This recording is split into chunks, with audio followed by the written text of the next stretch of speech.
तेव्हा एक दिवस अगोदरच येतो नियोजन करायला. आपल्यासारखं माणसं लागतील पुढे येऊन. तर मग जेवण झालं नव्हतं. एक व्हेज हॉटेल बघून थांबलो.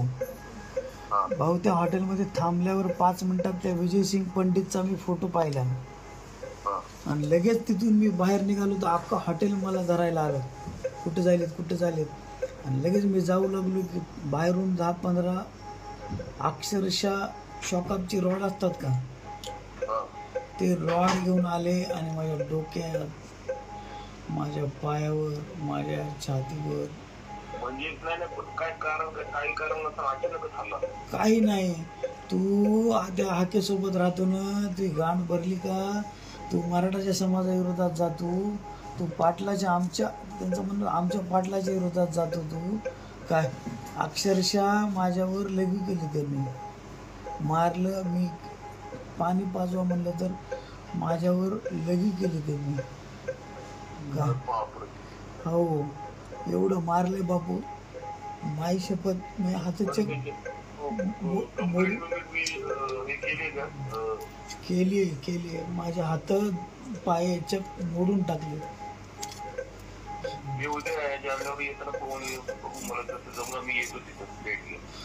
हो,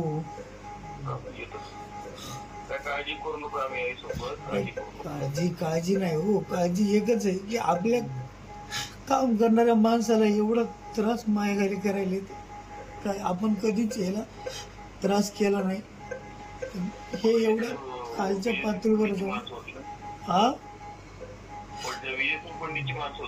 हा पंडितची माणसं होती सगळी. नाव घेऊ मारू लागली त्याचं काय. आणि त्यांचं एकच शब्द होतं, मराठ्याच्या विरोधात बोलशील का तू. म्हणजे बोलायचं सुद्धा नाही. अक्षरशः मी त्याला म्हणलं मला जीवन ठेवू नका, मला मारून टाका म्हणलं.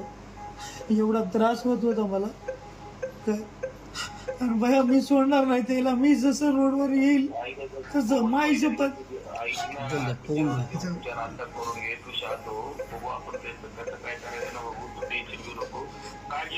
मी असं घरी जाणार नाही. त्याला हॉस्पिटलमध्ये पोहोचल्याशिवाय मी घरी जाणार नाही. कारण आपल्यासारख्याला जर मारित असताल तर बाकीच्या आपल्या समाजाचे काय आलंय.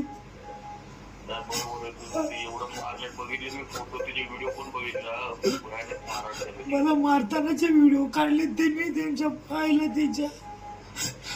आणि भया तिथं मी म्हणत होतो मी मला जीव मारा, मला ठेवू नका.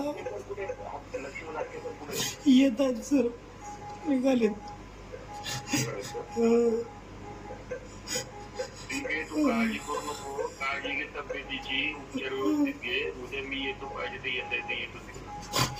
मी मत सोडणार नाही त्याला माहिती नाही ते कोणाला काय केले. मी मत त्याला हॉस्पिटलला तुल्याशिवाय मी घरी वापस जाणार नाही. म्हणजे नाही जाणार. जास्त उत्तर दिल्याशिवाय मी तर बाहेर घरी जाणार नाही. आता मला एवढा त्रास आहे, मला हाडं चक मोडून टाकले.